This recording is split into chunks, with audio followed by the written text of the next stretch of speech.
ചാലക്കുടി കൊന്നക്കുഴിയിലാണ് വീട്. കഴിഞ്ഞ 7 വർഷമായിട്ട് ആർസിബിയിലൂടെ ജീവിക്കുന്നു.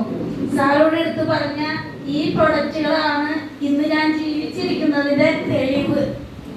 കാരണം ഈ 2 പ്രൊഡക്റ്റുകളാണ് ഇന്ന് ഈ ചാർജ് വുമൺ വന്ന അന്ന് മുതൽ ഇന്ന് വരെ 2 എണ്ണം 3 എണ്ണം ഡെയിലി കഴിക്കുന്ന ആളാണ് ഞാൻ.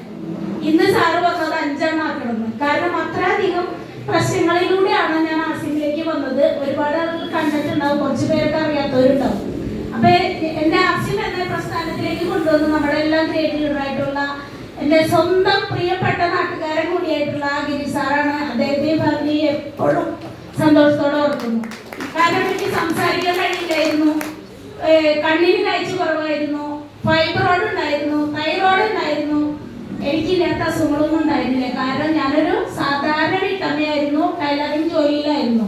അതിന് ഇന്ന് രാജസ്ഥാന്റെ ഭാഷയിൽ പറഞ്ഞ ഒരു എന്താ പറയാ, നമ്മുടെ ജില്ലാ കളക്ടർ മേടിക്കുന്ന വരുമാനത്തിലേക്ക് ഒരു സാധാരണക്കാരിക്ക് വരാൻ പറ്റിയ ഒരേ പ്രസ്ഥാനം ആർസിയും. അതിൽ ഏറ്റവും എടുത്തു പറയാവുന്ന പ്രൊഡക്റ്റ് ന്യൂട്രിചാർജ് തന്നെയാണ്. അതിൽ ഏറ്റവും ഹൈയസ്റ്റ് നമ്മുടെ വുമൺ തന്നെയാണ്. അന്ന് ഏറ്റവും കൂടുതൽ ന്യൂട്രിചാർജ് വുമണും കിഡ്സുമായിരുന്നു ഞാൻ സെയിൽ ചെയ്തുകൊണ്ടിരുന്നത്.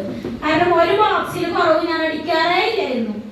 അതുപോലെ തന്നെ ഒരു ബോക്സിലുള്ള ന്യൂട്രിചാർജ് വുമണെ ഞാൻ അടിക്കുള്ളൂ. കാരണം ഒരെണ്ണം പോലെ കുറയാൻ പാടില്ല എനിക്ക് നിർബന്ധമായിരുന്നു. അങ്ങനെ സെയിൽ ചെയ്തിരുന്നു. അന്ന് വീരാങ്കന ഉണ്ടായിരുന്നെങ്കിൽ ഫസ്റ്റത്തെ വീരാങ്കന ഞാനായിരുന്നേനെ. അപ്പൊ അതുപോലെ നമുക്ക് ചെയ്യാൻ കഴിയുന്നു. അത് ചെയ്യുമ്പോൾ നമുക്കുള്ള ഗുണം എന്ന് വെച്ച് കഴിഞ്ഞാൽ ഒരുപാട് ആളുകളിലേക്ക് നമുക്ക് ഇത് എത്തിക്കാൻ പറ്റും.